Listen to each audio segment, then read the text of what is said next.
So it starts with the local space, local जिसको आप basically अपना घर कह रहे हैं, माई होम फंक्शन जो है, जो आपका माई होम फंक्शन है ना, ये लोकल स्पेस है, ठीक है। अच्छा, इसके बाहर जब आते हैं तो then it looks for the parent local, ठीक है, then it looks into parents local कह देता हूं इसको, और देन जब आप पेरेंट्स लोकल में नहीं मिलता इसको, then it looks in global space scope, ठीक है। तो ये तीन प्रिंसिपल आपने याद रखने कि पहले पाइथन लोकल स्कोप में देखेगा इनर फंक्शन के अंदर, उसके बाद वो आउटर फंक्शन में जाएगा, ठीक है, जैसे कि माई पेरेंट्स होम आपको नजर आ रहा है, और उसके बाद वो ग्लोबल स्कोप में जाएगा। अगर उसको ग्लोबल स्कोप में भी नजर नहीं आ रही ना कोई चीज, देन वो एक और हरबा तैयार करेगा और वो है बिल्ट इन फंक्शन, राइट। अब मिसाल के तौर पे ये तो एक वेरिएबल है ना, फोन में रिटर्न कर रहा हूं जो कि बेसिकली ग्लोबल स्कोप में पड़ा हुआ है याद। अच्छा, मैं यहां पे लिख देता हूं, ये है ग्लोबल स्कोप, ठीक है, ये है let's call this parents scope, और ये है बेसिकली लोकल स्कोप, ठीक है। आपने इसको वैसे ही याद रखना है, अपना घर, पेरेंट्स का घर और फिर रोड, ठीक है। तो रोड जो है वो ग्लोबल स्कोप है, अपना घर जो है वो लोकल स्कोप है, पेरेंट का घर जो है वो इन बिटवीन है। अपने घर कोई चीज नहीं मिलती तो पेरेंट का घर देखनी है, फिर पेरेंट का घर नहीं मिलती तो फिर बाहर देखनी है। तो पाइथन भी यही रूल फॉलो करता है। अब इमेजिन करें कि ये फोन तो मुझे पता है कि ग्लोबल स्कोप में पड़ा हुआ है, मैं एक फंक्शन ले लेता हूं, let's call max. Max function जो है वो मैक्स वैल्यू रिटर्न करता है, ठीक है। अब मैक्स जो है ये फंक्शन एक बिल्ट इन फंक्शन है, ऐसा ही है ना, क्योंकि ये इसका कलर चेंज हो गया है। अब मैक्स ना ही लोकल स्कोप में पड़ा हुआ है, आपके घर पड़ा हुआ है मैक्स, नहीं पड़ा हुआ ना, आपके पेरेंट्स के घर भी नहीं पड़ा हुआ, चलें उसने पाइथा उसको नहीं मिला, आपके पेरेंट्स के घर बाद में देखा उसको नहीं मिला, फिर वो रोड पे गया उसको वहां पे भी नहीं मिला मैक्स। तो अब क्या करेगा वो मैक्स, कैसे, अब वो कैसे आपके ख्याल से रिएक्ट करेगा? क्या वो एरर शो करेगा, कहेगा not max not defined? Normally तो यही होता है ना कि जब कोई चीज एग्जिस्ट नहीं करती तो वो कहता है not defined. However fourth rule ये है कि अगर कोई लोकल स्कोप में भी वेरिएबल नहीं मिला, पेरेंट स्कोप में भी नहीं मिला, ग्लोबल में भी नहीं मिला, तो फिर पाइथन की जो इंस्टॉलेशन करते वक्त जो लाइब्रेरीज आपने इंस्टॉल की थी या ऑलरेडी उसके साथ इंस्टॉल हुई थी, तो क्यों ना उनमें देखा जाए। कोई तो ऐसा कोई फंक्शन एग्जिस्ट नहीं करता, तो चलिए आप देखते हैं, क्योंकि ये उसमें एग्जिस्ट करता है तो ये हमें इसका मेमोरी एड्रेस शो करेगा, कहेगा यार ये फंक्शन जो है बिल्ट इन है। एग्जीक्यूट किया, as you see built in function max. वो कह रहा है कि अच्छा ये जो मैक्स है ये बिल्ट इन फंक्शन है। इसको कैसे पता चला? क्योंकि फोर्थ रूल, क्योंकि पहले तीन उसने ट्राई किए, इन तीनों में से उसको कहीं भी ये चीज नहीं मिली, तो फोर्थ टाइम उसने बिल्ट इन फंक्शन देखा, मिली तो फोर्थ टाइम उसने बिल्ट इन फंक्शन देखा और उसको बिल्ट इन फंक्शन मिल गया, उसने कहा ये जी बिल्ट इन फंक्शन है। एक्सीलेंट।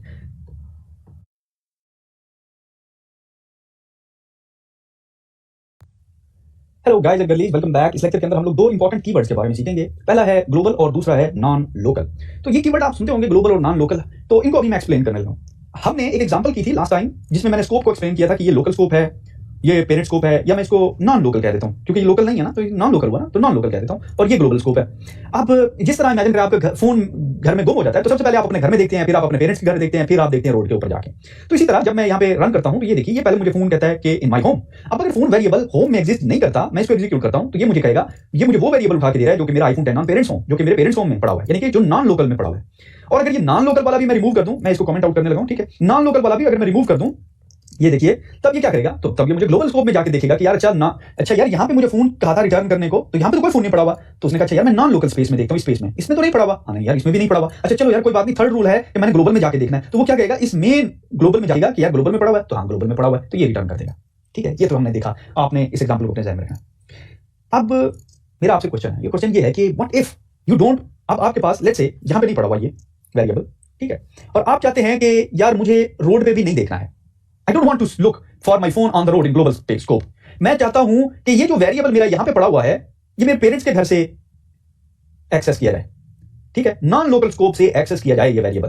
तो वो कैसे मैं इसको डिक्लेयर करूंगा, कैसे बताऊंगा कि यार अगर फोन तुम्हें यहां पे नहीं मिल रहा तो तुम इस तरह करो कि ये लाजमी तुमने यही फाइल ही, यही वेरिएबल ही उठाना है, तो उसके लिए एक वर्ड यूज होता है नॉन लोकल, ठीक है। तो नॉन लोकल को आप एक वेरिएबल बताते हैं कि यार ये जो फोन है ना, PHON फोन, ये जो फोन है ना ये नॉन लोकल है, तो आपने बेसिकली उठाना ही पेरेंट्स के हाउस से है, ये फिक्स कर दिया मैंने, सही है। तो अब मैं अगर इसको एग्जीक्यूट करता हूं तो ये मेरे पेरेंट्स हाउस से उठा रहा है, राइट।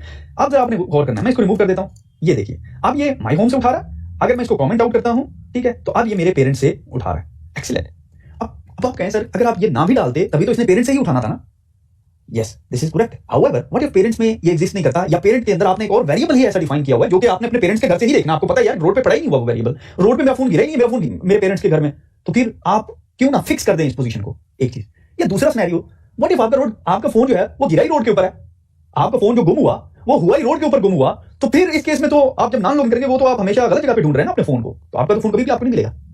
तो इस केस में क्या कर सकते हैं, क्या आप यहाँ पे डिक्लेयर कर सकते हैं यार ये फोन अगर तुझे लोकल में नहीं मिलता ना यहाँ पे, तो मेरे पेरेंट्स के घर देखने की जरूरत नहीं है, तूने रोड पे देखना है, क्योंकि मैं अपने पेरेंट्स के घर गया नहीं, मेरा फोन गिरा था रोड के ऊपर, तो आपने रोड के ऊपर देखना है। तो उसके लिए मुझे बताना पड़ेगा कि यार ये जो फोन वेरिएबल है ना, ये बेसिकली ग्लोबल वेरिएबल है। तो यहाँ पे नॉन लोकल की बजाय आप अगर ग्लोबल कीवर्ड रिप्लेस कर देंगे तो ये हमेशा ग्लोबल स्कोप में देखेगा, चाहे आपका फोन का वेरिएबल जो है वो एग्जिस्ट करता हो आपके नॉन लोकल स्कोप के अंदर या ना करता हो, इट डजंट मैटर नाउ, क्योंकि अब आपने डिक्लेयर ही कर दिया कि यार ये ग्लोबल में ही देखना है, तो ये फिक्स हो गया, आप ग्लोबल में देखेगा। मैं इसको एग्जीक्यूट करता हूं, अब phone on the global scope, तो अब ये आपको ग्लोबल स्कोप में वेरिएबल रिटर्न कर रहा है। Make sense? समझ आ रही है ना बात को? आप इसको यूं समझिए कि नेचुरल आपकी टेंडेंसी क्या होगी, आपका फोन गुम हो गया, आप घर में बैठे हुए हैं, आप घर में बैठे हैं, फोन आपका गुम हो गया, तो आप सबसे पहले अपने घर में देखेंगे, इसको कहते हैं लोकल स्कोप। अब आपके घर में नहीं मिला तो आप अपने पेरेंट के घर में देखेंगे, जैसे कि यहाँ पे हमने फंक्शन डिफाइन किया, आपके घर के बाहर आपका पेरेंट का घर है, तो पेरेंट के घर में नहीं मिला तो फिर आप रोड पे जाके देखेंगे। ठीक है, ये 3 फंक्शन है। पाइथन इसी तरीके से वेरिएबल को एक्सेस करता है। अगर इनर फंक्शन के अंदर वेरिएबल नहीं पड़ा हुआ तो वो आउटर फंक्शन के अंदर देखता है, आउटर में नहीं पड़ा तो वो मेन फाइल के अंदर देखता है। ठीक है, अब इस देखने की प्रेफरेंस को हम चेंज कर सकते हैं, नॉन लोकल, दूसरा है ग्लोबल। अब अगर आप चाहते हैं कि वो स्पेसिफिकली नॉन लोकल में देखे, पेरेंट हाउस देखे, तो आप यहाँ पे नॉन लोकल लिखते हैं। आप कहते हैं नहीं स्पेसिफिकली ग्लोबल से एक्सेस करें, तो आप यहाँ पे ग्लोबल लिख देते हैं, it will look into the global scope. Right, आप देखिए मैं इसको कहता हूँ, ये देखिए रन करते हैं, जब ये एक्टिव है तो ये अपने होम में देख रहा है फोन को, ठीक है, सर्च कर रहा है और वो रिजल्ट रिटर्न कर रहा है जो फोन में देख रहा है फोन को, ठीक है, सर्च कर रहा है और वो रिजल्ट रिटर्न कर रहा है जो फोन वाला है। अगर फोन नहीं एग्जिस्ट करता तो ये बेसिकली पेरेंट के घर जाता ही नहीं है, क्योंकि आपने कहा यार अगर यहाँ पे नहीं करता ना तो आपने फिर ग्लोबल वाला ही रिटर्न करना, तो ये ग्लोबल वाला रिटर्न कर रहा है।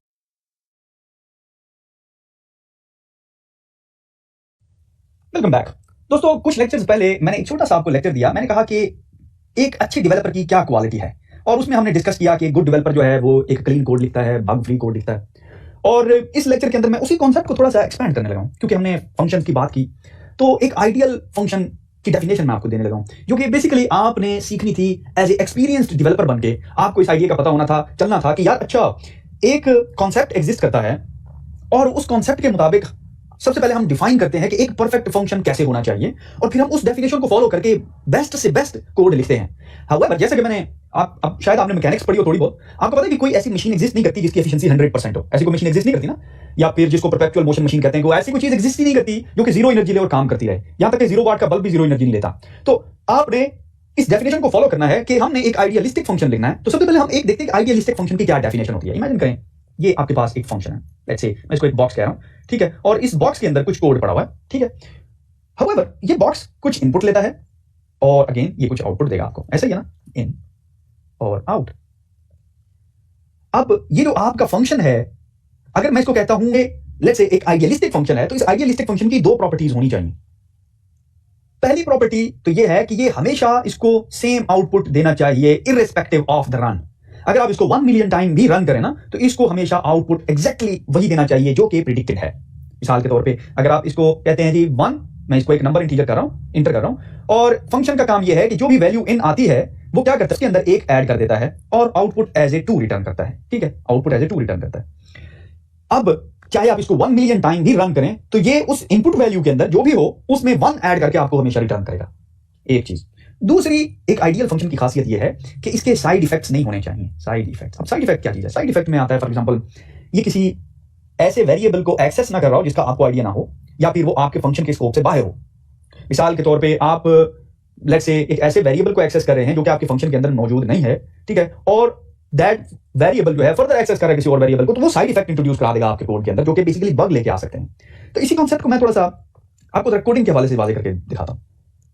इमेजिन करें हम एक सिंपल एडर फंक्शन बनाते हैं। तो मैं करता हूं एडर, एक फंक्शन है जी जो कि एक नंबर लेता है, ठीक है, और करता क्या है, सिंपल एक लेट्स से ऐड 1 एक वेरिएबल है, और वो क्या करता है कि उस नंबर के अंदर एक ऐड कर देता है। वेरी सिंपल फंक्शन, और मैं इसको रिटर्न करा देता हूं ऐड अंडरस्कोर 1 की वैल्यू, यानी कि जो भी वैल्यू आप नंबर देंगे उसमें वो ऐड 1 करके आपको, ठीक है।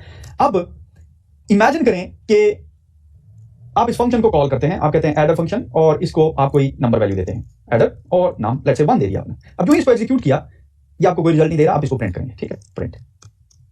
ओके, जब आप इसको प्रिंट करेंगे तो आपने इसको 1 दिया, ये आपको 2 रिटर्न कर देगा। Very good, right. अब आपने जरा गौर करना है फर्स्ट डेफिनेशन के ऑलवेज रिटर्न सेम आउटपुट, ठीक है। तो अगर मैं इसको चाहे जितनी दफा भी एग्जीक्यूट करूं, it will always return 2, right, ऐसा ही है ना। अगर मैं नंबर की वैल्यू चेंज कर देता हूं, अगेन ये वैल्यू जो है वही रिटर्न करेगा जो एक्सपेक्टेड है, यानी कि अगर 4 दिया तो ये 5 रिटर्न करेगा ना। तो ऑलवेज रिटर्न एक्सपेक्टेड आउटपुट, मैं इसको एक्सपेक्टेड कह देता हूं just to remove the confusion. Expect ये ना कि एक ऐड करता है जो भी नंबर दो उसमें, तो आप देखिए 4 किया तो एक्सपेक्टेड 5 था, तो चाहे मैं इसको 1 मिलियन टाइम भी रन करूं तो ये मुझे एक्सपेक्टेड आउटपुट देगा। दूसरी डेफिनेशन ये है कि इसके अंदर कोई साइड इफेक्ट्स नहीं होने चाहिए। अब साइड इफेक्ट का मतलब क्या है कि जब भी ये फंक्शन किसी एबल को, किसी ऐसे मेथड को, किसी ऐसे फंक्शन को एक्सेस करेगा जो बेसिकली इसके स्कोप से बाहर है, then unintended effect might come. ठीक है, तो हम एक आइडियलिस्टिक फंक्शन की डेफिनेशन से बाहर निकल गए। मिसाल के तौर पे प्रिंट, अब मैं यहां पे कर रहा हूं ना, ये तो फंक्शन के स्कोप से बाहर है। अगर ये प्रिंट मैं बेसिकली फंक्शन के अंदर ले जाता हूं, मैं कहता हूं यार रिटर्न करना है आपने प्रिंटेड वैल्यू ऑफ ऐड 1, ठीक है। अब मैं इसको एग्जीक्यूट करता हूं तो रिजल्ट मुझे ये वही दे रहा है, अब इसमें कोई फर्क नहीं है। हाउएवर दूसरा जो रूल है एक आइडियलिस्टिक फंक्शन का, वो वायलेट हो गया, क्योंकि मुझे नहीं पता कि बेसिकली प्रिंट के अंदर और प्रिंट किस तरीके से प्रिंट करता है। एक छोटी सी एग्जांपल दे रहा हूं। तो मैं ये नहीं कह रहा कि आप अपने जो डेवलपमेंट करियर के अंदर आपने बस प्योर जो डेवलप आइडियलिस्टिक फंक्शन है वही लिखना है, लेकिन मैं ये कह रहा हूं कि आपने इस डेफिनेशन को फॉलो करना है कि किसी ना किसी तरीके से आपने क्लोजेस्ट पहुंचना है इस डेफिनेशन के। क्या मैंने अगर एक फंक्शन लिखना है तो वो एक तो क्लीन हो, इजी टू अंडरस्टैंड हो, वेल डॉक्यूमेंटेड हो, उसकी जो साइड इफेक्ट हैं वो कम हो, ठीक है, और हमेशा जो एक्सपेक्टेड आउटपुट है उसको वो एक्सपेक्टेड आउटपुट रिटर्न करनी चाहिए। तो आपने इन चीजों का ख्याल रखना है, ठीक है। तो this is very important as a quality of a good developer. You have to be you have to be better than average, समझ रहे हैं, you have to be above than average. Okay, तो यहां पे इस लेक्चर को करते हैं close. This I hope is a very helpful for you, समझ रहे हैं, you have to be above than average. Okay, तो यहां पे इस लेक्चर को करते हैं close. This I hope is a very helpful for you.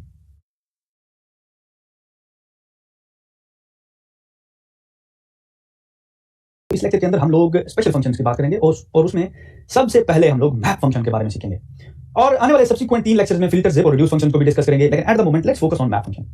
अब मैप फंक्शन के कॉन्सेप्ट को समझने के लिए मैं जरा आपको पीछे ले जाता हूं, और हमने जब नई मैंने आपको डेफिनेशन दी थी एक कोड की, तो मैंने उसको कंपेयर किया था एक घर के साथ। मैंने कहा था इमेजिन करें ये अगर आपका कोड है, ठीक है, ये आपका कोड लिखा हुआ है, तो ये दो चीजों से मिलकर बना है। एक एक्शन, या मैं इसको प्रोसेस कह देता हूं, ठीक है, और दूसरा वो प्रोसेस किस पे हो रहा है, एक डेटा के ऊपर हो रहा है। ऐसा ही है ना। तो मैंने कहा था कि ये एग्जैक्टली ऐसा ही है जैसे एक घर बनाते हैं। मिसाल के तौर पे घर भी तो ऐसे ही बनाते हैं ना, कि उसके अंदर हम लोग इसके अंदर हम लोग क्या करते हैं, घर के अंदर एक हमारे पास घर में दो चीजें होती हैं। एक घर है, ये इमेजिन करें टूटा फूटा सा गंदा सा ऐसा तो नर्सरी प्राइम का बच्चा नहीं बनाता घर। एनीवे, ये हमारा घर है जी। अब इस घर की खासियत ये है कि इस पे भी प्रोसेस चाहिए, ठीक है, लेकिन इसमें जो डेटा है हमारा वो हमारा मटीरियल है। ऐसा ही है ना। तो मैंने कहा था जैसे घर बनाते हैं वैसे कोड लेते हैं। प्रोसेस होता है घर पे, यानी कि उस मटेरियल के ऊपर आपको प्रोसेस करते हैं, उसको शेप देते हैं तो वो दीवार बन जाती है, उसको डिफरेंट प्रोसेस करते हैं, कंक्रीट बनाते हैं, सरिया डालते हैं, छत बन जाती है। ऐसे ही है ना। तो इसी तरह डेटा के जो हमारा कोड होता है वो भी ऐसे ही होता है, दो चीजों से मिलकर बनता है, एक डेटा और एक प्रोसेस होता है। अब जितना भी हमने प्रोग्रामिंग सीखी उसमें अगर आपने गौर किया हो तो हम प्रोसेस और डेटा को कभी सिंगल लाइन में कॉल नहीं करते। हमने जब भी यूज किया डेटा कहीं और पड़ा होता था, प्रोसेस कहीं और पड़ा होता था। हाउएवर मैप फंक्शन क्या करता है कि वो प्रोसेस और डेटा को सिंगल स्टेटमेंट में ले आता है। जब आप मैप फंक्शन यूज करते हैं, मैप प्रोसेस और डेटा सिंगल स्टेटमेंट में आ जाता है और कोड हमारा कॉम्पैक्ट हो जाता है। आई होप कि ये डेफिनेशन आपको क्लियर होगी। चलिए मैं आपको एक एग्जांपल दिखाता हूं। अब एग्जांपल को समझने के लिए इससे पहले हम एक एक्सरसाइज करते हैं। मैं एक साथ लेके आ रहा हूं, एक्सरसाइज आपने करनी है, और करना यह है कि मैं आपको एक लिस्ट दे रहा हूं LI, और उसके अंदर 3 एलिमेंट पड़े हुए 1 2 3। आपने ये तो आपका डेटा हो गया ना। अब आपने एक प्रोसेस लिखना है, एक फंक्शन लिखना है जो कि इस लिस्ट के हर एलिमेंट को उठाएगा, उसमें 1 ऐड करके रिटर्न करेगा। समझ आ गई? तो चलिए वीडियो को पॉज करें और give it a go. Otherwise let's do it together. मैं एक फंक्शन डिफाइन करता हूं, उसको कहता हूं एडर अंडरस्कोर नॉर्मल तरीके से हम कर रहे हैं ना। तो ये नॉर्मल हम फंक्शन ऑलरेडी देख चुके हैं। मैं इसको कहता हूं पैरा LI, क्योंकि ये पैरामीटर है लिस्ट का, और क्योंकि इसने नई लिस्ट रिटर्न करनी है तो मैं एक न्यू LI जनरेट करा देता हूं यूजिंग एन एम्प्टी लिस्ट। और क्योंकि अब हर एलिमेंट को एक्सेस करना है तो हर एलिमेंट को एक्सेस करने के लिए हम फॉर लूप यूज करते हैं, for I in para LI, जो गिवन लिस्ट होगी उसके इंडिविजुअल एलिमेंट में जाओ, और क्या करना है आपने, न्यू लिस्ट उठानी है, सॉरी अंडरस्कोर LI, उसमें डाटा अपेंड करना है। क्या अपेंड करना है, आई के अंदर इंडिविजुअल एलिमेंट है और उसके अंदर एक ऐड करके रिटर्न करना है। मैं इसको रिटर्न करा देता हूं न्यू अंडरस्कोर LI। अब मैं इसको कॉल फंक्शन कॉल के लिए प्रिंट करते हैं, और हेडर अंडरस्कोर नॉर्मल, ऐसा ही है ना। और इस नॉर्मल को मैं फंक्शन कॉल में LI दे देता हूं, ठीक है। अब इसको मैं एग्जीक्यूट करता हूं and we get the result. अब आपने गौर किया, ये आपका डेटा पड़ा हुआ है लाइन 7 पे, और ये आपकी एक्शन कॉल है कहां पे, ये है प्रोसेस, ये उस डेटा पे प्रोसेस हुआ ना, उसमें एक ऐड हुआ। इंटरेस्टिंग। ये था नॉर्मल तरीका कोड लिखने का, जिसमें डेटा एक जगह पे पड़ा हुआ है, प्रोसेस दूसरी जगह पे पड़ा हुआ है, और ऑफ कोर्स हमारा कोड जो है वो भी बेसिकली थोड़ा सा कम है, 6-7 लाइनें हमें लिखनी पड़ी। हाउएवर अगर यही काम हम मैप फंक्शन से करें तो you will C map function जो है हमारे कोड को कॉम्पैक्ट बना देता है और सिंप्लीफाई कर देता है। तो शुरू करते हैं जी हमारी बेसिक डेफिनेशन से, कि हमारे पास एक है प्रोसेस, मैं यहां पे डालता हूं प्रोसेस, दूसरा हमारे पास डेटा, मैं यहां पे डालता हूं डेटा, राइट। अब मैप फंक्शन में हम इन दोनों को रैप कर सकते हैं with same in the same line. मैंने दोनों चीजें उठाई और दोनों को मैप में डाल दिया। हाउएवर नॉर्मल तरीके से डेटा यहां पड़ा हुआ है लाइन 8 के ऊपर, फंक्शन कॉल जो है वो लाइन 16 के ऊपर पड़ी हुई है। हाउएवर मैप को मैंने दोनों एक ही लाइन में दे दिया। अब जरा मैं इनको कोलैबोरेट करने लगा हूं। मिसाल के तौर पे ये मैं डेटा लेके जा रहा हूं ऊपर, ठीक है, just for the sake of simplicity, ताकि हम सेम लिस्ट यूज कर सकें। अब प्रोसेस क्या है, ये फंक्शन है, डेटा क्या है, ये लिस्ट है।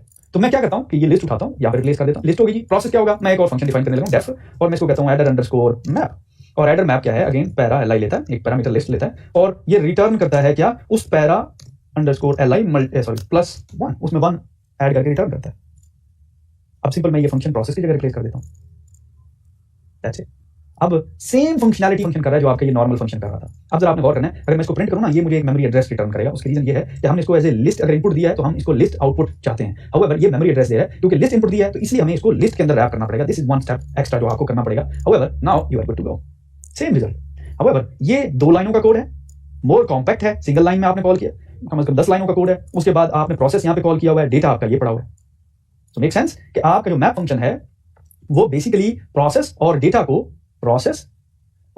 को एक ही लाइन में कॉल कर रहा है। और जो प्रोसेस है वो अब आपको फॉर लूप भी लिखने की जरूरत नहीं है, ये वाला फॉर लूप, क्योंकि मैप फंक्शन खुद ब खुद उसको हैंडल कर रहा है। ना सिर्फ मैप फंक्शन एलिमेंट के ऊपर वो फंक्शन अप्लाई कर रहा है, बल्कि अगर आप गौर करें ये फंक्शन कॉल नहीं है, ये मैं इसके पैरेंथेसिस नहीं डाले हुए ऐसे, ये फंक्शन कॉल नहीं है, तो वो फंक्शन कॉल मैप मेरे लिए खुद कर रहा है। ठीक है, तो आई होप मैप का कांसेप्ट आपको क्लियर हो गया होगा कि मैप हमारे कोड को कॉम्पैक्ट करता है और किस तरीके से काम करता है। तो आई होप मैप का कांसेप्ट आपको क्लियर हो गया होगा कि मैप हमारे कोड को कॉम्पैक्ट करता है और किस तरीके से काम करता है। तो लेट्स क्लोज दिस हियर।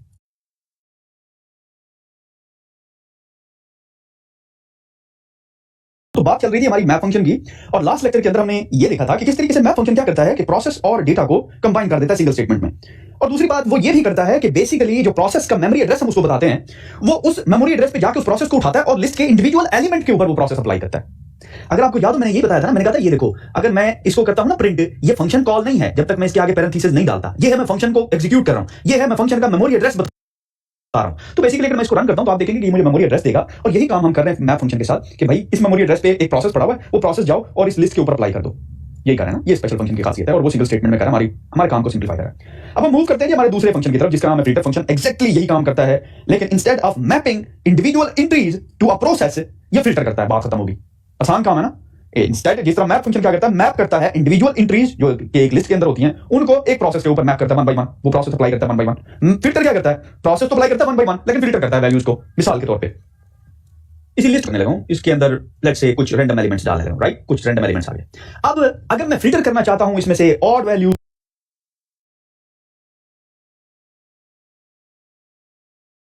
या even values, I can easily do that. वो कैसे? ऊपर की तरह जैसे हमने फंक्शन डिफाइन किया, मैं फंक्शन डिफाइन करता हूं लेट्स से ऊपर की तरह जैसे हमने function values, I can easily do that. वो कैसे? ऊपर की तरह जैसे हमने फंक्शन डिफाइन किया से ऑड वैल्यूज या even values, I can easily do that. वो कैसे? ऊपर की तरह जैसे हमने फंक्शन डिफाइन किया, मैं फंक्शन डिफाइन करता हूं लेट्स से ऑड्स, ठीक है, और ऑड्स को मैं एक लिस्ट देने लगा हूं। बेसिकली ये एक पैरामीटर है, आप इसको डिफरेंशिएट करने के लिए पैरा लाइन लिख दें, ये एक वेरिएबल आप कुछ भी रख सकते हैं, ठीक है। और उसके बाद आपने रिटर्न करानी है वैल्यूज। रिटर्न में क्या करानी है वैल्यूज? आपने ये रिटर्न कराना है कि अभी आपने गौर करना है कि हमारे पास जो भी आपको पैरा एल के अंदर वैल्यू आ रही है ना, आपने ये चेक करनी है कि अगर इसका आप मोजुलो लें 2 के साथ तो क्या ये इक्वल टू है 0 के। अगर ये इक्वल टू है 0 के तो नंबर है इवन, और अगर नॉट इक्वल टू 0 है बाय इटसेल्फ आपको एक बूलियन रिटर्न कर रहा है। ऐसा ही है ना। तो अगर ये ट्रू रिटर्न करेगा, अगर ये ऑड होगा तो लिस्ट के अंदर ऐड हो जाएगा, अगर ये ऑड नहीं होगा तो लिस्ट के अंदर ऐड नहीं होगा। Very simple. आप जरा यही ऊपर वाली स्टेटमेंट में उठाता हूं, ठीक है। क्यों कॉपी क्यों कर रहा हूं? मैं इसलिए कॉपी कर रहा हूं कि आपको पता चले कि एप्लीकेशन का मेथड एग्जैक्टली सेम है। अब ये देखिए ऑड्स प्रोसेस को मैं कहता हूं यार ये ऑड्स प्रोसेस अप्लाई करना है, करना किसके ऊपर है? एलआई के ऊपर। करना क्या है? फिल्टर करना है। फिल्टर किस बेस पे करना है? ये ऑड्स का जो क्राइटेरिया ये एक्शन मैंने डिफाइन किया हुआ है इसकी बेस पे करना है। वेरी सिंपल, इसमें कोई प्रॉब्लम है नहीं है ना। मैं यहां पे प्रिंट कर देता हूं ओरिजिनल लिस्ट को भी, एलआई एग्जीक्यूट करते हैं। कबूम, शाका और लाका। अगर आप यहां पे देखें 139 आपके पास ऑड वैल्यूज आ गई हैं, और ये ओरिजिनल लिस्ट यहां पे मैंने प्रिंट की हुई है। भाई अगर अब आप थोड़ा सा अगर कंफ्यूजन से बचना चाहते हैं आप इसको कमेंट आउट भी कर सकते हैं, सिर्फ आप फिल्टर फंक्शन को ही देखें, बाकी आपको देखने की जरूरत नहीं है। मैं इसको रिमूव कर देता हूं, ठीक है। इसको दोबारा एग्जीक्यूट करते हैं, और यहां पे आप देखिए कि आपके फिल्टर फंक्शन ने क्या किया, वैल्यूज को फिल्टर कर दी, और ये बहुत ही यूजफुल है। ये ओरिजिनल रिजल्ट आपका ये वाला है, ठीक है, बहुत ही यूजफुल है। इमेजिन करें कि आपके पास यूजर्स हैं, ठीक है, यूजर्स हैं, और मैं कहता हूं कि यार कुछ यूजर्स को मैं ब्लैक लिस्ट करने लगा हूं। मैं चाहता हूं कि वो यूजर्स जो है गलत काम करते हैं, मैं उन्हें नहीं आने देता। इमेजिन करिए ये नेम लिस्ट है यूजर्स की। अब मैं चाहता हूं कि अगर इसमें से लेट्स से जॉन, मैं चाहता हूं कि जॉन जो है वो अगर एग्जिस्ट करे मेरी लिस्ट में से, तो जॉन को लिस्ट से बाहर निकाल दिया जाए और बाकी लिस्ट मुझे रिटर्न हो, ठीक है। तो फिल्टर फंक्शन अप्लाई करते हैं इसके ऊपर। वेरी सिंपल, मैं डेफ करता हूं, फिल्टर का फंक्शन का नाम रखते हैं नेम फिल्टर, और इसको हमने एक पैरामीटर नेम जो कि अगेन एक लिस्ट है, ठीक है। और यहां पे हमने क्राइटेरिया लगाना है कि इफ नेम, ठीक है, if name is not equal to क्या, जॉन। अब होगा ये, आपने एक चीज याद रखनी है कि ये क्यों लगाई मैंने कंडीशन, ये बहुत जरूरी है, बहुत इंपॉर्टेंट चीज है ये, क्योंकि ये कंडीशन जो है वो डिसीजन मेकिंग प्रोसेस है। तो आपको फिल्टर फंक्शन वो चीज रिटर्न करेगा जिसके लिए उसको ट्रू मिलेगी वैल्यू, फॉल्स नहीं रिटर्न करेगा। तो बेसिकली ट्रू कराने के लिए मैं नॉट इक्वल टू जॉन कर रहा हूं, क्योंकि जॉन के अलावा बाकी सारे ट्रू हो जाएंगे, सिर्फ जॉन फॉल्स होगा। ऐसा ही ना, जब John not equal to John होगा तो ये ट्रू हुआ ना, जॉन पे फॉल्स होगी ना, तो जब ट्रू होगा तो रिटर्न होगी, मुझे जॉन के अलावा ही चाहिए सब कुछ। तो ये काम मैं कर रहा हूँ यहाँ पे। तो मैं यहाँ पे इसको लूप को करता हूँ क्लोज, रिटर्न करा देता हूँ नेम को। इसमें तो कोई प्रॉब्लम नहीं है, हलवा था ये। मैं सिंपल आता हूँ, यही सिंटैक्स मैं जानबूझ के कॉपी कर रहा हूँ। मैं लिख नहीं रहा, क्योंकि नहीं लिख रहा, मैं पुरानी लिख रहा हूँ। फिल्टर और फंक्शन उठाया, ठीक है, और की जगह प्रोसेस डाला। प्रोसेस का मेमोरी एड्रेस दे रहा हूं मैं, याद रहे आपको, ये प्रोसेस बाय इटसेल्फ कॉल नहीं कर रहा मैं। और इसके साथ एक लिस्ट दे दी नेम की, ये नेम की मेरी लिस्ट है, कंट्रोल सी। अब आपने गौर करना है कि जब इसको एग्जीक्यूट करूंगा तो ये लिस्ट पूरी आएगी, लेकिन इसमें जॉन साहब कहीं नहीं नजर आएंगे आपको, क्योंकि फिल्टर कर चुके होंगे। रन किया, एज यू सी यहाँ पे जॉन आपको नजर आ रहा है, उसकी reason and as you can guess आपको यहाँ पे एक प्रॉब्लम नजर आ रहा है, John still is there. Now it's a very good point to figure out my mistake. किधर मैंने गलती की आपके ख्याल से, किधर मैंने गलती की? It's a very good question. Basically अगर आप देखें, मैं पैरामीटर पास कर रहा हूं, हाउएवर मैं कंपेयर किसी और वेरिएबल को कर रहा हूं, तो मुझे ये कंपेयर करना है। नाउ इट मेक्स सेंस, मैं इसको एग्जीक्यूट करता हूं। Now kaboom shakalaka, John is Don, John is Don. अब यहाँ पे मिसाल के तौर पे आप सीना को डाल दें, जॉन सीना। अब सीना चला जाएगा, you see John is here but Cena is not. So we are filtering the list depending upon the criteria. It is the very cool, हां, is the very cool. Okay, यहाँ पे इस lecture को close करते हैं। Depending upon the criteria, it is the very cool, हां, is the very cool. Okay, यहाँ पे इस लेक्चर को क्लोज करते हैं।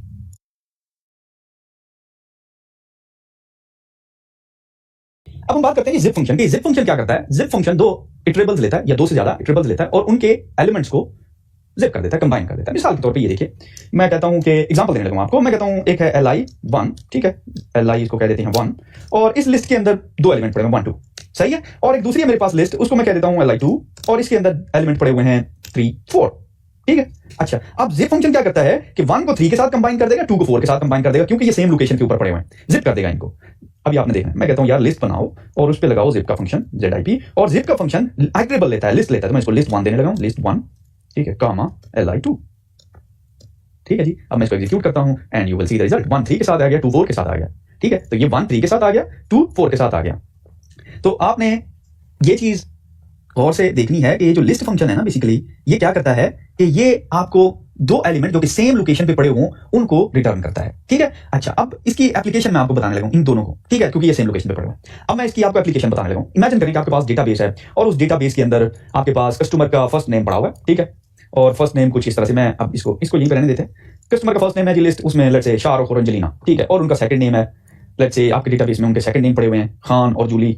और फिर आपके पास एक और जो है लेट्स से कॉलम है जिसके अंदर ईमेल्स पड़ी हुई हैं कस्टमर्स की, लेट्स से khan@blabla.com और julie@blabla.com। अब आप ये चाहते हैं कि यार ये अलग-अलग ना हो, मैं हर कस्टमर का डेटा फुल एक ही रो में डिस्प्ले कराऊं कि शाहरुख खान और फिर उसके सामने उसका ईमेल एड्रेस आ जाए, अंजलिना, जूली, और ये सारा एक ही जो है टपल में आ जाए। अगर आप यहां पे गौर करें, हमें टपल रिटर्न करा एक ही में आता है, तो वो कैसे होगा? वेरी सिंपल, जिस तरह मैंने आपको ऊपर वाला फॉर्मेट बताया, जिप उठाएं, फर्स्ट नेम की लिस्ट दें, आप कहेंगे list first name, list second name, comma डालें और फिर दें लिस्ट ईमेल्स। इसमें तो कोई प्रॉब्लम नहीं है, 3 लिस्टें दी, एग्जीक्यूट किया and here you have a full fledged user data. Shahrukh Khan blabla.com, ये पहला टपल हो गया आपका, पहला कस्टमर जिसकी फुल डिटेल आपको आ रही है। दूसरा टपल हो गया दूसरा customer Angelina, second name Julie, और फिर julie@blabla.com, ठीक है। तो आपने एक चीज अपने ध्यान में रखनी है कि ये जो मैचिंग होगी ना, ये इंडेक्स वाइज होगी, क्योंकि ये इटरेबल है। तो हमेशा आपने चीज नोट करनी है कि ये मैच होंगे, ये आपस में मैच होंगे। जो फर्स्ट एलिमेंट्स है ना, ये वाली इंडेक्स जो आप देख रहे हैं ना यहाँ पे, ये टोटल ये सारे एक ही इंडेक्स पे हैं, ठीक है, ये वाले, ठीक है। तो ये सारे एक ही इंडेक्स के ऊपर हैं, तो ये एक ही साथ रिटर्न होंगे, यानी कि ये एक सिंगल टपल है, उसके बाद दूसरा एक सिंगल टपल इसके अलग होगा, एंड देन कॉमा के साथ जो एलिमेंट सेपरेट होगा, तो वो आपने नोट करना है चीज को, इकट्ठे होंगे। हाउएवर अगर एक एलिमेंट खाली आ जाता है तो it will not return anything. और एनीथिंग से मुराद ये है कि कोई एलिमेंट एम्प्टी नहीं होना चाहिए, क्योंकि वो फिर दूसरे की इंडेक्स की लोकेशन ले लेगा। मिसाल के तौर पे ये देखिए, अगर मैं इसको खान को रिमूव कर देता हूं ना, तो अब जूली बेसिकली शाहरुख खान के इंडेक्स पे आई हुई है। तो अगर आप इसको एग्जीक्यूट करेंगे, जूली शाहरुख खान को असाइन हो जाएगा, एज यू कैन सी, और दूसरा एग्जीक्यूट ही नहीं हुआ अंजलिना वाला। तो आपने इस चीज का ख्याल रखना है कि जो इंडेक्सिंग है वो कंपैटिबल होनी चाहिए, 1 to 1 रेशियो होनी चाहिए, ठीक है।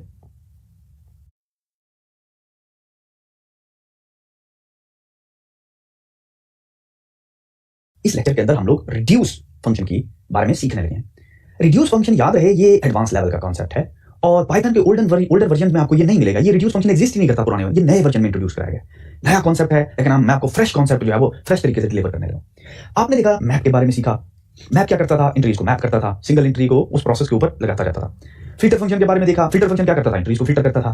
Very good. रिड्यूस क्या करता है? ये बेसिकली एंट्रीज जो लिस्ट आप उसको देते हैं ना, उस लिस्ट को रिड्यूस करता है इन फॉर्म ऑफ एंट्री। मिसाल के तौर पे आपने 1 2 3 एक लिस्ट दी, अब वो आपको ये लिस्ट रिड्यूस करके देगा।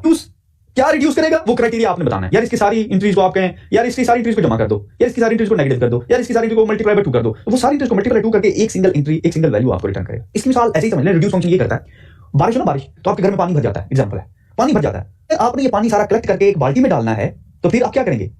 रिड्यूस का फंक्शन कॉल करेंगे। रिड्यूस फंक्शन क्या करेगा? सारा पानी कलेक्ट करेगा और एक बाल्टी में डाल देगा। अब मैं आपको इसकी प्रोग्रामिंग एग्जांपल देने लगा हूं। इमेजिन करिए फंक्शन डिफाइन करते हैं, मैं इसको कहता हूं कलेक्ट। अब कलेक्ट फंक्शन की खासियत ये है कि ये दो चीजें लेता है। एक तो ये लेगा यानी कि वो बकेट, वो बाल्टी जिसके अंदर आपका पानी आएगा, तो मैं इसको कह देता हूं लेट्स से फंक्शन कलेक्टर कह देता हूं, कलेक्टर, ताकि डिफरेंशिएट, और ये आ जाएगा कलेक्ट। ठीक है, सही होगी बात, इसमें तो कोई प्रॉब्लम नहीं। चले, मैंने आपको बारिश और बाल्टी वाली मिसाल दी ना, तो मैं इसको कहता हूं बकेट। अब बकेट में क्या आएगा? एटम, हमारे केस में वाटर। ठीक है, अभी क्या करेगा? सारा वाटर उठाएगा, बकेट में डालेगा। अब जरा आपने गौर करना है। अब मैं इसको कहता हूं भाई तुमने मुझे रिटर्न करना है क्या? बकेट प्लस वाटर, ये दोनों इकट्ठे करने हैं। मेरे घर बारिश आई, हर जगह पानी थलथला, मेरे घर बारिश आई, हर जगह पानी थलथला हो गया। अब मैंने क्या करना है? पानी सारे को इकट्ठा करके एक बाल्टी में डालना है। तो मैं क्या करूंगा? रिड्यूस का फंक्शन कॉल करूंगा। रिड्यूस फंक्शन क्या करेगा? रिड्यूस फंक्शन को एक बाल्टी दूंगा, पानी दूंगा, वो क्या करेगा? बाल्टी और पानी को एक बकेट में डाल देगा। अब जरा आपने गौर करना, मेरे पास इमेजिन करें एक लिस्ट है, ठीक है, और उस लिस्ट का नाम है वाटर। सही है, वाटर, ठीक है, सिर्फ डिफरेंशिएट करने के लिए कह रहा हूं, और उसमें ड्रॉपलेट पड़े हुए 3 4 5 ड्रॉप्स पड़े हुए। ठीक है, रेन वाटर है मेरे पास, रेन वाटर आया, सही है ना? अच्छा, गुड। अब जरा आपने गौर करना है। अब मैं रिड्यूस का फंक्शन कॉल करने लगा हूं। मैं कहता हूं रिड्यूस, सही है, रिड्यूस को कहता हूं यार कलेक्टर फंक्शन कॉल करना है तुमने। अब रिड्यूस 3 आर्गुमेंट लेता है। कलेक्टर वो जो प्रोसेस परफॉर्म करना क्या है? अभी पानी को बाल्टी में डालना है, तो वो कौन कैसे बताएगा? कलेक्टर बताएगा कि पानी को बाल्टी में डालना है, ये तो एक्शन मैंने बता दिया। अब इसको ये भी बताना है कि पानी है कहां। तो यार ये रेन वाटर ये पड़ा हुआ है ना, रेन वाटर के साथ क्या करना है? पकड़ना है वाटर को, बकेट में डालना है, ऐड कर देना है, सही है। और शुरू कहां से करना है? Let's say 0।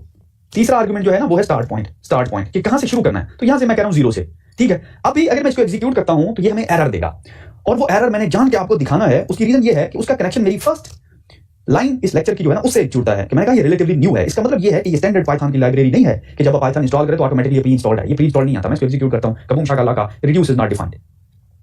इसका मतलब ये है कि ये बेसिकली हमें इंपोर्ट कराना पड़ेगा। हाउएवर ये जो इंपोर्ट का कॉन्सेप्ट है ये हमने अभी नहीं सीखा, तो क्योंकि ये एडवांस लेवल का फंक्शन है तो हमें थोड़ा सा लिमिट्स को तोड़ना पड़ेगा, थोड़ा सा अनकंफर्टेबल होना पड़ेगा, थोड़े से अननोन कॉन्सेप्ट को भी टच करना पड़ेगा। आपने ये फिक्र नहीं करनी, इनकी तफसील मैं आपको सिखाऊंगा। एट द मोमेंट इसकी फेस वैल्यू लें और ये अर्ड ले लें, और ये समझें कि यार रिड्यूस आया नहीं हमारे पास, हमने गाड़ी खरीदी, उसके अंदर रिड्यूस का ऑप्शन नहीं था, उसके अंदर वो 7 इंच वाला रिम नहीं था, व्हील नहीं था, उसके अंदर यार वो म्यूजिक सिस्टम नहीं था, हमने गाड़ी जो खरीदी। अब म्यूजिक सिस्टम हमने बाहर से लगवाना है, तो बाहर से लगवाने के लिए एक सिंटैक्स होता है पाइथन में, वो इंपोर्ट करते हैं। मैं कहता हूं फ्रॉम, बाहर की दुकान का नाम है फन सी टूल, इंपोर्ट क्या चाहिए मुझे? रिड्यूस। ठीक है, अब रिड्यूस मैंने खरीद लिया है दुकान से और अब मैं इसको यूज कर सकता हूं। ठीक है, ये टूल्स है दुकान का नाम। आपने यूं समझना है कि हमने एक गाड़ी खरीदी, नया मॉडल था, लेकिन उसके अंदर एक फीचर है रिड्यूस का। जैसे यूं समझ लीजिए गाड़ी में एक स्टीरियो सिस्टम होता है, लेकिन वो स्टीरियो सिस्टम हमें नहीं मिला जब हमने गाड़ी खरीदी। ठीक है, वो ऑप्शन वो नहीं मिला हमें। अब अगर हमें वो स्टीरियो सिस्टम चाहिए तो हमने दुकान से खरीदना है। पाइथन के अंदर अगर कोई चीज जो बिल्ट इन नहीं आती और आपने बाहर से लानी हो तो उसके लिए आप कहते हैं from shop import this product, ये चीज। तो वो चीज अब आपके पास आ गई, अब आप फंक्शन में यूज कर सकते हैं। अब मैं इसको एग्जीक्यूट करता हूं, रिजल्ट दिखाता हूं आपको 50। अब इसने क्या किया?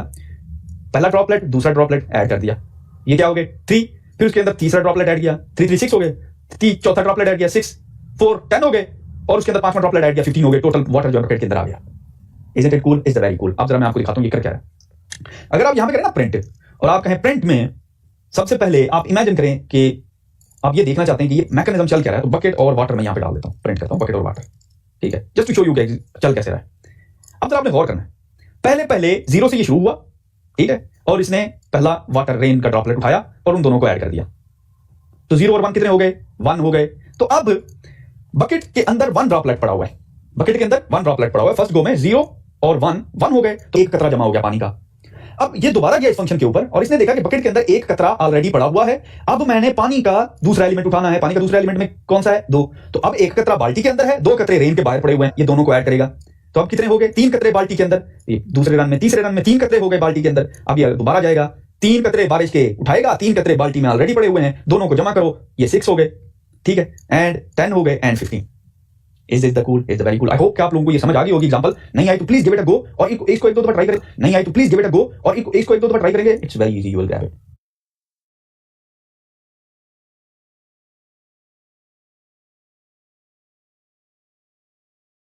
हम एक एडवांस लेवल का कॉन्सेप्ट सीखने लगे हैं, इसको कहते हैं लिस्ट कंप्रीहेंशन। लिस्ट कंप्रीहेंशन, तो लिस्ट कंप्रीहेंशन को देखते हैं। लेकिन लिस्ट कंप्रीहेंशन के कॉन्सेप्ट को समझने से पहले ना मैं आपको एक एक्सरसाइज से गुजारने लगा हूं ताकि आपको पता हो कि हम कहां खड़े हैं और कहां जा रहे हैं। सही है, एक्सरसाइज ये है कि आपने एक लिस्ट क्रिएट करनी है यूजिंग फॉर लूप 1 to 10।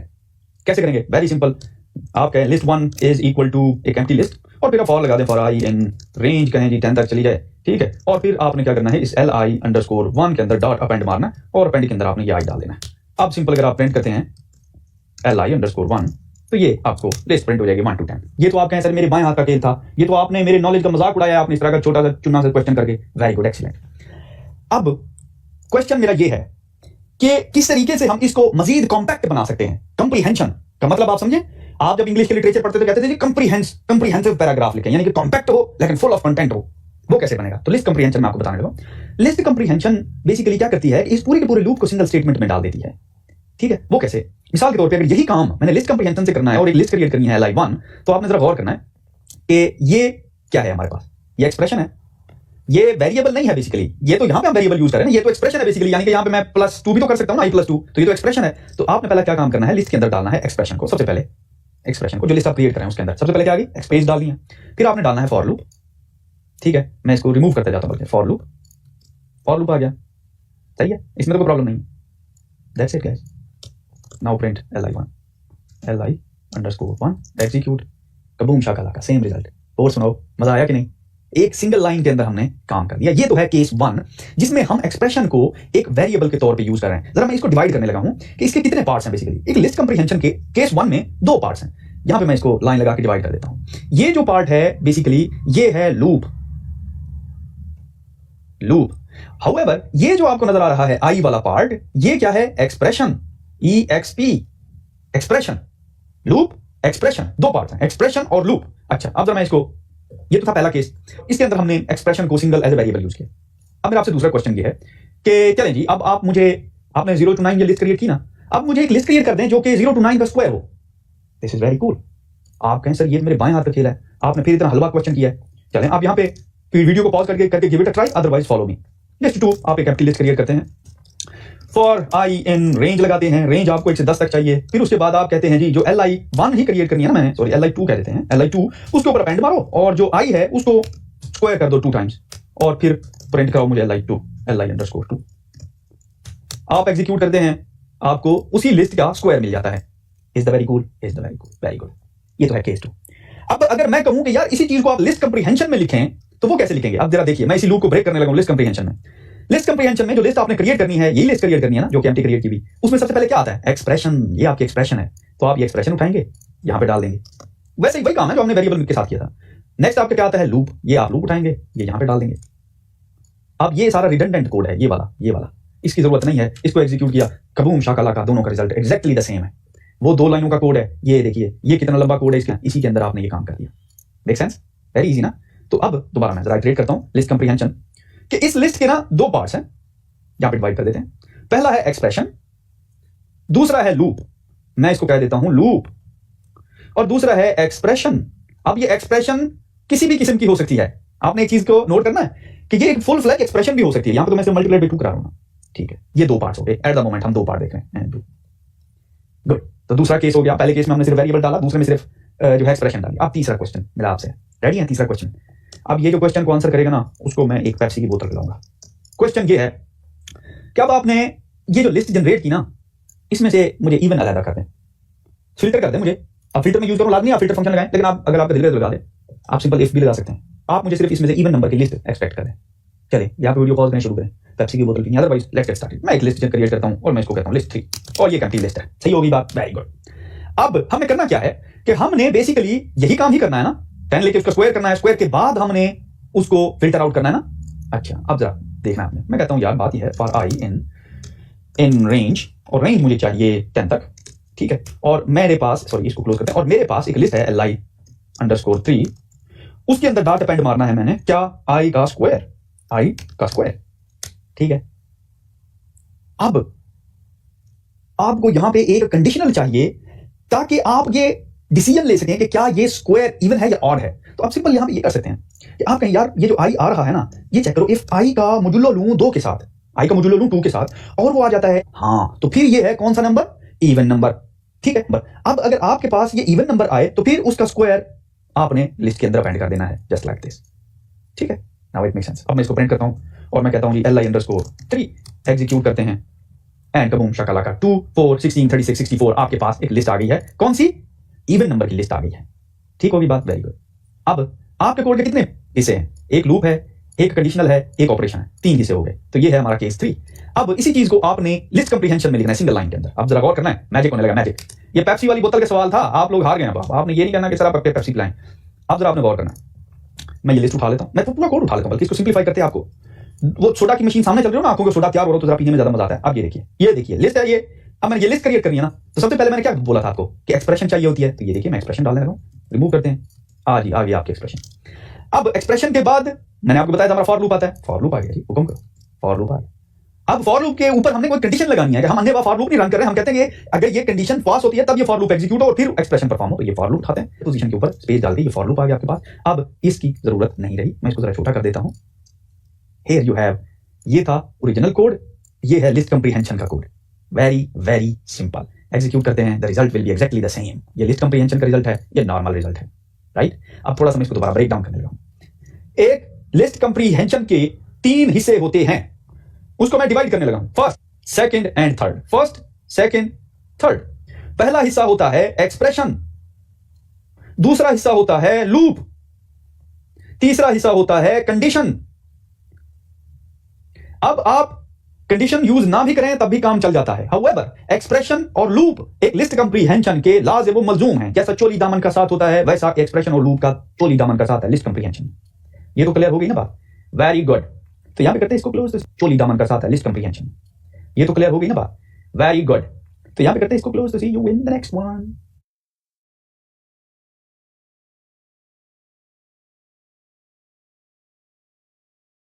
इस लेक्चर के अंदर हम लोग डिक्शनरी और सेट्स कंप्रीहेंशन के बारे में सीखेंगे। अगर आपने लिस्ट कंप्रीहेंशन का पिछला लेक्चर लिया है तो एग्जैक्टली वही चीज है, सिर्फ आपने थोड़ी सी माइनर मॉडिफिकेशन करनी है और डिक्शनरी कंप्रीहेंशन परफॉर्म कर सकते हैं। मिसाल के तौर पे ये देखिए, मैं सेट कंप्रीहेंशन परफॉर्म करने लगा हूं। नॉर्मली जब हम लिस्ट कंप्रीहेंशन करते हैं तो अगर 1 से 0 से 9 तक की लिस्ट जनरेट करनी हो तो हम ऐसे जनरेट करते हैं ना। गुड। अगर सेट जनरेट करना हो तो कैसे करेंगे? यूजिंग सेट कंप्रीहेंशन, ऐसे करेंगे। That's it, we are done.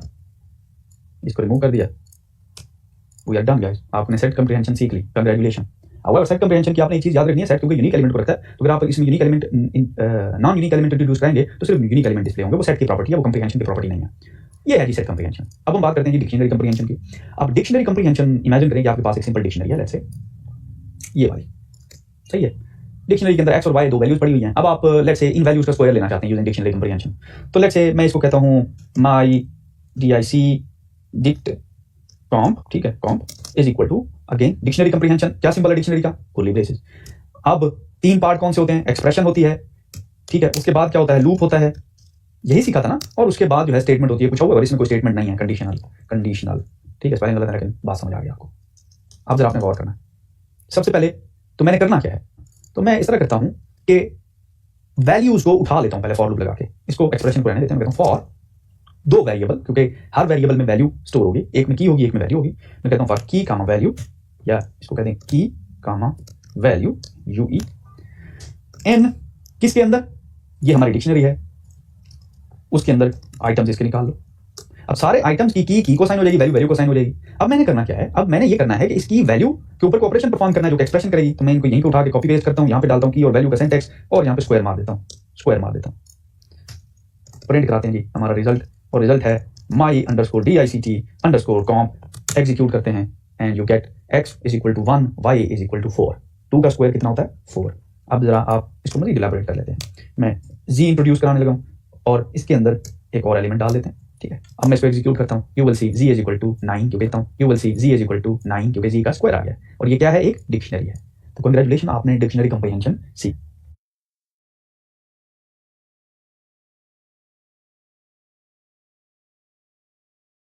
इस लेक्चर के अंदर मैं आपको यह सिखाऊंगा कि मॉड्यूल क्या चीज है, और इसके हवाले से 3 बेसिक क्वेश्चन, अगर इन तीनों का आपको पता चल जाए ना तो you will be well set of for module for rest of your life. पहला क्वेश्चन तो ये है कि मॉड्यूल है क्या चीज। दूसरा ये, अच्छा चलो अगर मुझे पता चल गया मॉड्यूल क्या है तो इसकी वो क्या खास बात है, मैं इसको क्यों यूज करूं, व्हाई वुड नीड इट। दूसरा, तीसरा क्वेश्चन ये है, अच्छा चलो इसकी कोई खास बात है तो फिर मुझे ये सिखाओ कि ये यूज करना कैसे है, ठीक है। तो तीनों को मैं एड्रेस करूंगा इसी एक ही लेक्चर के अंदर। सबसे पहले मॉड्यूल क्या चीज है? कोई भी .py फाइल एक मॉड्यूल है, main.py एक मॉड्यूल है। इसी तरह कोई भी .py फाइल, जैसा कि फॉर एग्जांपल china.py, एक फाइल क्रिएट की मैंने, let's create another one, let's call it germany.py, let's create another one america.py, ये एक मॉड्यूल है। let's create another module italy.py, ये क्या है? चाइना, अमेरिका, जर्मनी, ये सारे मॉड्यूल्स हैं, ठीक है। कोई भी .py फाइल एक मॉड्यूल होती है। अब क्वेश्चन ये पैदा होता है कि हमें इसकी जरूरत क्यों पेश आती है। अब प्रॉब्लम यह है कि जब भी आप किसी सॉफ्टवेयर कंपनी में काम करेंगे या किसी बड़े प्रोजेक्ट में काम करेंगे, तो I promise you on this, कोई भी बड़ा प्रोजेक्ट आपको ऐसा नहीं होगा जिसकी एक सिंगल .py फाइल आपको दी जाएगी और कहा जाएगा यार ये हमारी टोटल कंपनी का ऐसा है सिंगल .py फाइल, ये लो इसके ऊपर काम करो। Never in your life will this ever happen. How about that? Is this cool? Is very cool. होता ये है नॉर्मली कि जब आपका कोड बड़ा हो जाता है, लेट्स से 100,000 लाइंस, तो फिर आप क्या करते हैं कि उस कोड के जंक्स को ब्रेक करके डिफरेंट फाइल्स में स्टोर कर लेते हैं। ठीक है, डिफरेंट फाइल्स में स्टोर कर, और फिर आप उन्हीं डिफरेंट फाइल से उस कोड को इंपोर्ट करा के यूज करते हैं। ठीक होगी बात? तो क्यों जरूरत पड़ती है? क्योंकि कोड जब हमारा बड़ा हो जाता है तो हमारे लिए वो हैंडल करना मुश्किल हो जाता है एक ही फाइल के अंदर। लेट्स से 100,000 फाइल पड़ी हुई है तो इट्स डिफिकल्ट। हाउएवर आप 10,000 फाइल्स को डिवाइड करके 10 फाइल्स बना लेते हैं और हर फाइल का एक नाम रख देते हैं और फिर आप उसको यूटिलाइज करते हैं। अब ये काम कैसे करता है इसकी मैं आपको एग्जांपल देने लगा हूं। इमेजिन करें आप और मैं मिलके गाड़ी की असेंबली प्लांट लगाते हैं, गाड़ी का असेंबली प्लांट लगाते हैं। लेट्स से मैं कहता हूं जी हमारी फैक्ट्री का नाम है कार असेंबली, ASSEMBLY। ठीक है, एक फंक्शन है कार असेंबली, और ये कार असेंबली पता क्या करता है? ये प्रिंट करता है। वेरी सिंपल प्रिंट को यूज करके ये जी प्रिंट करता है। लेट्स कॉल गाड़ी के कंपोनेंट हैं डिफरेंट, पहला कंपोनेंट, दूसरा कंपोनेंट, तीसरा कंपोनेंट, एंड लेट्स कॉल चौथा कंपोनेंट मैं कहता हूं मेक्स ए कार। अब इमेजिन करें 4 कंपोनेंट है। मैं कहता हूं सबसे पहले मुझे बॉडी की जरूरत पड़ेगी गाड़ी के, फिर मुझे चेसिस की जरूरत पड़ेगी, फिर मुझे इंजन की जरूरत पड़ेगी, फिर मुझे टायर्स की जरूरत पड़ेगी। तो ये वो सारे कंपोनेंट हैं जिनकी मुझे जरूरत पड़ेगी। हाउएवर प्रॉब्लम ये है कि हमारी जो असेंबली लाइन है उसके अंदर ये कैपेबिलिटी नहीं है, ना ही टेक्नोलॉजी है कि हम सारी चीजों की फैक्ट्रियां अपनी असेंबली लाइन में लगा सकें। हम तो है भाई इंपोर्टर। हम कहते हैं कि जी जो मुल्क अच्छे बॉडी बनाता है, जो मुल्क अच्छे, वहां से इनको इंपोर्ट करा लें, इंजन को, टायर्स को, चेसिस को, बॉडी को, और अपने मुल्क में संभल कर लें। हम ये चाहते हैं। गुड होगी बात? तो इसका मतलब ये है कि टायर बनाने का कोड, इंजन बनाने का कोड, चेसिस बनाने का कोड और बॉडी बनाने का कोड, ये हमारा प्रॉब्लम नहीं है, ये किसी और फाइल में होगा। ठीक है, और वहां से हम इसको इंपोर्ट कराएंगे। मिसाल के तौर पे बॉडी के लिए हम जाते हैं अमेरिका, यहां पे एक सिंपल फंक्शन में डिफाइन करता हूं def body, BODY body, sorry def BODY body function है। ये सिंपल रिटर्न कर रहा है एक स्ट्रिंग जिसका नाम है बॉडी। ठीक है, वेरी सिंपल फंक्शन, इसमें तो कोई प्रॉब्लम नहीं है ना। एक्सीलेंट। मैं इसी तरह ये फंक्शन पकड़ता हूं, चाइना को हम बॉडी की बजाय लेट्स से चेसिस बनाने का काम देते हैं, CHA, और यहां पे मैं कह देता हूं चेसिस। ठीक है, और जर्मनी जो है जी इंजन अच्छे बनाता है तो जर्मनी के लिए इंजन का कोड रख देते हैं इंजन। ठीक है, और ये इंजन रिटर्न करता है। और इटली के लिए लेट्स से टायर्स का काम रख देते हैं। ठीक है, सॉरी यहां से आता हूं, फंक्शन कॉपी करते हैं और यहां पे करता हूं टायर्स, TYRES टायर्स। ठीक है, और ये देखिए यहां पे टायर्स डाल देते हैं। अब आपने गौर करना है कि अमेरिका में बॉडी बन रही है, चाइना में चेसिस बन रहा है, जर्मनी में इंजन बन रहे हैं, इटली में क्या बन रहा है? टायर्स बन रहे हैं। अब हमने असेंबली प्लांट लगाना है तो हमने ये सारी चीजें इंपोर्ट करानी है। ऐसा ही है ना, ये सारी चीजें इन डिफरेंट कंट्रीज से इंपोर्ट करानी है। और याद रहे ये एवरी .py फाइल एक मॉड्यूल है और मॉड्यूल का कोड जो है हम रीयूज कर सकते हैं। अब जरा देखिए, मैंने अपना प्लांट बनाना है। एट द मोमेंट अगर मैं इसको एग्जीक्यूट करता हूं तो ये मुझे एरर देगा। मैं इसको एग्जीक्यूट करता हूं क्योंकि इसमें कुछ भी नहीं पड़ा हुआ। ठीक है, ये एम्प्टी है और यहां पे बेसिकली मैं नन डाल देता हूं, नन। ठीक है, नन एंड नन। ठीक है, तो ये हमारी एक असेंबली लाइन जो है वो बन गई है, लेकिन इसके अंदर एट द मोमेंट कोई पुर्जे नहीं पड़े हुए, कोई कंपोनेंट नहीं पड़े हुए। अच्छा जी, तो यहां पे मैंने नन रिप्लेस कर दिया क्योंकि अभी हमारे पास कोई कंपोनेंट है नहीं असेंबली बनाने के लिए। जो ही मैं कार असेंबली के फंक्शन को कॉल कर तो ये मुझे रिटर्न कर रहा है नन मेक्स अ कार। इसका मतलब हमारी अभी गाड़ी बन नहीं रही, हमारे पास कोई पुर्जा ही नहीं है। हाउएवर हम basically America, China, Germany, Italy से इंपोर्ट करा सकते हैं। ऐसे ही है ना। तो ये क्या है? मॉड्यूल्स हैं। मॉड्यूल से हम कोड इंपोर्ट करा सकते हैं जिस तरह हम किसी कंट्री से कोई इंपोर्ट कराते हैं। तो चलिए मैं इस तरह करता हूं, हमें चाहिए जी सबसे पहले तो बॉडी चाहिए। बॉडी कहां पड़ी हुई है? अमेरिका के अंदर बॉडी है, तो मैं कहता हूं from America import body.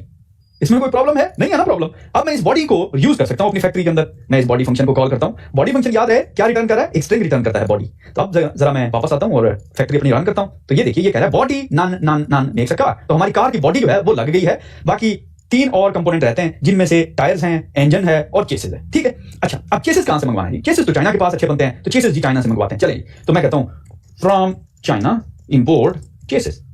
Chassis की स्पेलिंग मैं चेक करूंगा ठीक है नहीं, चेसिस। ठीक है, तो ये देखिए चेसिस इंपोर्ट कराया। सिंपल मैं आता हूं यहां पे चेसिस डाल देता हूं। मैं कहता हूं चेसिस कॉल करो। क्यों? ये चेसिस मैं कैसे कॉल कर सकता हूं? क्योंकि मैंने ये इंपोर्ट कराया है चाइना से। चाइना के पास चेसिस पड़ा हुआ है, ये फंक्शन पड़ा हुआ है। अब मैं इसको अपनी दूसरी जगह पे कॉल कर सकता हूं चेसिस को। अब मैं इसको एग्जीक्यूट करता हूं। देखिए body cases none makes a car. अभी हमारी कार फुल नहीं बनी क्योंकि अभी इसके अंदर इंजन नहीं है, टायर्स नहीं है, बॉडी और चेसिस हमने लगा दिया हुआ है। तो अब हम इस तरह करते हैं कि टायर्स और जो इंजन है वो भी इंपोर्ट करते हैं। जर्मनी से हमने इंजन इंपोर्ट करना है, इटली से हमने टायर इंपोर्ट करना है। तो वापस आते हैं मेन पे। मैं कहता हूं फ्रॉम जर्मनी इंपोर्ट इंजन, और इसी तरह फ्रॉम इटली इंपोर्ट टायर्स। ठीक है, तो अब इंजन और टायर्स भी आ गया हमारे पास। अब सिंपल हम इसको यूज कर सकते हैं। इंजन को आता हूं यहाँ पे, इंजन फंक्शन कॉल करता हूं और इसी तरह टायर्स को अब आता हूं मैं और इसी तरह टायर फंक्शन को कॉल करते हैं और इसमें एग्जीक्यूट करता हूं। आप देखिए, body chases engine and tyre makes a full car बन गई है। हमने एक असेंबली लाइन बनाई और हमने क्या किया कि उसके जितने भी कंपोनेंट थे उनको सबको इंपोर्ट कराया दूसरे मॉड्यूल से। इसकी एग्जांपल ऐसे ही है जैसे आप एक कार की फैक्ट्री बनाते हैं, तो कार की फैक्ट्री के लिए आप सिर्फ असेंबली प्लांट लगाते हैं, बाकी सारा जो पुर्जे होते हैं, बाकी सारे जो कंपोनेंट होते हैं जैसे बॉडी चेसेस बाकी चीजें, वो आप इंपोर्ट कराते हैं दूसरे मुल्कों से। ऐसा क्या ना, तो मॉड्यूल्स का यही कॉन्सेप्ट है कि आप क्या करते हैं, मेन फाइल के अंदर सिर्फ असेंबली करते हैं, जो बाकी फंक्शनल कोड होता है वो आप दूसरी फाइल्स जिनको मॉड्यूल कहते हैं वहां से इंपोर्ट कराते हैं। ठीक है, तो आई होप कि आपको ये चीज क्लियर होगी कि मॉड्यूल बेसिकली एक .py फाइल का नाम है। इसकी जरूरत इसलिए पड़ती है कि हम हर कैटेगरी के कोड को हम सेपरेट कर देते हैं। भाई इंजन अमेरिका जो है बॉडी बनाता है, तो अब बॉडी का जितना भी कोड है, चाहे वो 100 लाइन हो गया 10,000 का, वो यहां पे पड़ा हुआ है। चेसेस बनाने का, इंजन बनाने का, टायर्स बनाने का जितना भी प्रोसीजर है वो सारा उसकी अपनी फाइल के अंदर पड़ा हुआ है। तो फाइनली हम मेन फाइल के अंदर इनको इंपोर्ट करा के सिंपल यूज कर सकते हैं। जैसा कि आपने देखा, हमने कार की असेंबली बनाई, जितना भी प्रोसीजर है वो सारा उसकी अपनी फाइल के अंदर पड़ा हुआ है। तो फाइनली हम मेन फाइल के अंदर इनको इंपोर्ट करा के सिंपल यूज कर सकते हैं। जैसा कि आपने देखा, हमने कार की असेंबली बनाई।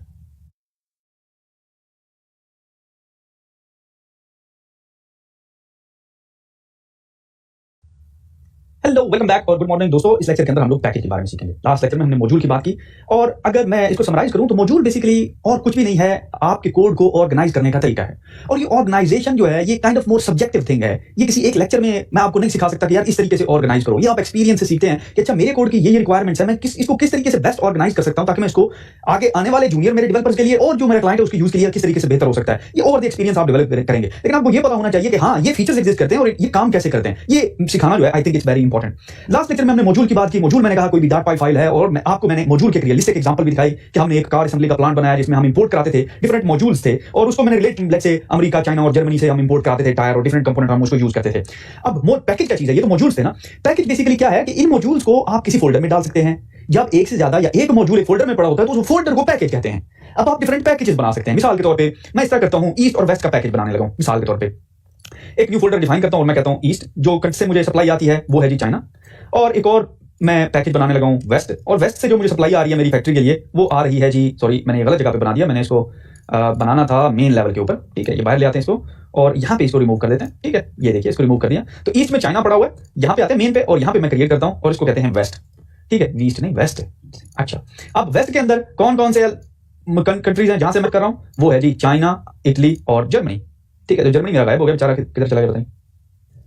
नो प्रॉब्लम, हम एक नई फाइल क्रिएट कर देते हैं जर्मनी की। तो ये देखिए मैं यहाँ पे आता हूँ, क्लिक करता हूँ, नई फाइल क्रिएट करते हैं और इसका नाम रखते हैं germany.py। ठीक है, और germany.py के अंदर मैं आता हूँ, ये कोड पकड़ते हैं। ठीक है, सिंपल, और इसको यहाँ पे जर्मनी में कॉपी कर देते हैं। ठीक है, और याद रहे जर्मनी हमें इंजन दे रहा था तो इंजन डाल देते हैं यहाँ पे, ये रिटर्न हमें सॉरी इंजन कर रहा है। ठीक है, ये देखिए एक्सीलेंट। तो अब हमने क्या किया कि हमारे जो कोड के मॉड्यूल्स थे उनको ईस्ट और वेस्ट में डिवाइड कर दिया। अब हम इनको इजीली यूज कर सकते हैं। ठीक है, अच्छा यूज करना बहुत ही आसान है। मेथड जो है वो सेम है जो हमने लास्ट टाइम यूज किया था, थोड़ी सी इसके अंदर तब्दीली है। वो ये कि जिस तरह हम करते थे बेसिकली मॉड्यूल्स के साथ, कि हम कहते थे कि यार फॉर एग्जांपल डिफरेंट मॉड्यूल्स हैं, अगर मैं यहां पे डाल देता हूं कि from America import body chases, Germany से इंजन्स और इटली से टायर्स इंपोर्ट किया और यहां पे रन करता हूं तो ये रन नहीं होगा। क्यों? क्योंकि अब हमारा जो फाइल्स हैं वो डिफरेंट मॉड्यूल्स के अंदर चली गई हैं। अब फ्रॉम अमेरिका इसी मॉड्यूल के अंदर नहीं पड़ा हुआ ना, अब मैं के अंदर पड़ा हुआ है जिसका नाम है ईस्ट। ठीक है, तो अब इसको कैसे एक्सेस कर सकता हूं मैं? अच्छा, इसको एक्सेस करना आसान है। अब मुझे इसका रेफरेंस देना है कि ये ईस्ट में पड़ा हुआ है, तो मैं यहां पे कहता हूं east dot America import body. अच्छा, अब सॉरी ईस्ट में तो चाइना पड़ा हुआ है, तो ये वेस्ट है, वेस्ट डॉट अमेरिका। तो ये वेस्ट है, west dot America. China east dot China import, and again जो वेस्ट के फोल्डर में पड़ा हुआ है। तो आपने यूं समझ लेना, ये जो डॉट है ना, जो विंडोज में इस तरह स्लैश होती है ना, ये यूं समझ लीजिए इसको एज डॉट ट्रीट करना है। तो आपने इंपोर्ट करना है मॉडल को। ठीक है, अब अगर मैं इसको एग्जीक्यूट करता हूं, now you are good to go, right. अब आपका कोड ठीक काम कर रहा है, आप डिफरेंट मॉड्यूल में से आप इंपोर्ट कर रहे हैं, अब आपको पता चल गया। अब ये चीज आप सिंप्लीफाई कर सकते हैं, वो कैसे? अब जरा आपने गौर करना है। ये 4 लाइनें थी ना, अब मैं इसको सिंप्लीफाई करने लगा हूं। मैं कहता हूं फ्रॉम, ठीक है, फ्रॉम वेस्ट इंपोर्ट, वेस्ट से हम क्या इंपोर्ट कर रहे थे? मैं कहता हूं से कौन से कंट्रीज आ रहे हैं? अमेरिका, कामा, जर्मनी, मैं यहीं से कॉपी करते जाता हूं, और इसके बाद इटली। ऐसा ही है ना, वेस्ट से हमारे पास ये कंट्रीज आ रहे हैं और एक ईस्ट से भी कंट्री आ रहा है। ईस्ट इंपोर्ट क्या? चाइना। अच्छा, IMPORT। अच्छा, ये तो बात गुड होगी। अब मुझे इसकी जरूरत नहीं है। अब देखिए हमने सिंप्लीफाई कर ली बात कि फ्रॉम वेस्ट हमने मॉड्यूल का जिक्र किया, रेफरेंस दिया मॉड्यूल का, और वहां से सॉरी हमने पैकेज का रेफरेंस दिया, वहां से मॉड्यूल इंपोर्ट कराए, पैकेज का रेफरेंस दिया, वहां से मॉड्यूल इंपोर्ट कराए। ठीक है, अच्छा अब अगर मैं इसको एग्जीक्यूट करता हूं एरर देगा। उसकी रीजन ये है कि बेसिकली हमने मॉड्यूल इंपोर्ट कराया है।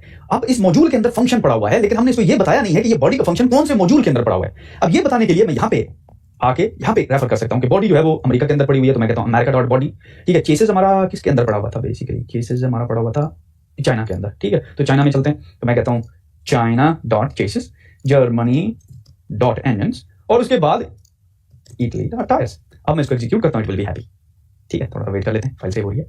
भला तो अब अगर देखें आपके पास पूरी गाड़ी जो है वो बन गई है, जिसमें बॉडी, चेसेस, इंजन और टायर्स हैं। और हम ये जो कोड है ये बेसिकली अमेरिका से बॉडी मंगवा रहे हैं, चाइना से चेसेस मंगवा रहे हैं, जर्मनी से इंजन मंगवा रहे हैं, इटली से टायर्स मंगवा रहे हैं। लेकिन अगर आप गौर करें, क्योंकि ये ग्रैंड अलायंस हमने यूं समझ लीजिए बनाई हुई है ईस्ट और वेस्ट की, तो हमने उन कंट्रीज को एक डिफरेंट कैटेगरी में डाला हुआ है कि वेस्ट वाले कंट्रीज वेस्ट पैकेज में पड़े हुए हैं, ईस्ट वाले कंट्रीज ईस्ट पैकेज में पड़े हुए हैं, और हम उनको सेपरेटली जो है वो इंपोर्ट कर रहे हैं। ठीक है, तो ये हमारा कोड जो है मजीद यूं समझ लीजिए क्लीन हो गया है कैटेगोरिकली, कि हमें पता है कि कौन सी चीज कहां से आ रही है। ठीक है, तो ये था पैकेज का कॉन्सेप्ट, और इस तरह हम पैकेज से चीजों को, फंक्शंस को या फिर मॉड्यूल्स को इंपोर्ट करते हैं। आई होप कि ये चीज आपको समझ आ रही होगी, आपके सर में दर्द नहीं हो रहा होगा। अगर हो भी रहा है ना, तो आपने परेशान नहीं होना, अगले आने वाले एक लेक्चर में या अगले नेक्स्ट लेक्चर में हम इस चीज को दोबारा करेंगे IDE के ऊपर। अब एक चीज रह गई, अगर आप सोच रहे हैं कि ये पाई कैश यहाँ पे एक फाइल बनी हुई है गड़बड़ सी, ये नजर आ रहा है आपको, ये क्या चीज है? ये बेसिकली ये जो वेबसाइट हम यूज करें ना, रैपल, ये खुद क्रिएट कर रहा है कैश फाइल, और ये बेसिकली आपके कोड की एफिशिएंसी बढ़ाने के लिए ये क्या करेगा कि जब आप इसके अंदर कोई चेंज करेंगे ना, तब ये इस चाइना से फाइल उठाएगा, इस चाइना फाइल को एक्सेस करेगा। अगर इसके अंदर वो चेंज कोई डिटेक्ट नहीं करता, तो इसका मतलब ये पुराना कोड रन करना है, और वो पुराना कोड की कैश फाइल उसने मेमोरी के अंदर बना के अपने एफिशिएंट वे में रख ली हुई है, और एफिशिएंट वे में वो इसको एग्जीक्यूट कर सकता है। ठीक है, तो ये वो कैश फाइल है। तो यहां पे इस लेक्चर को क्लोज करते हैं, तो see you in the next one.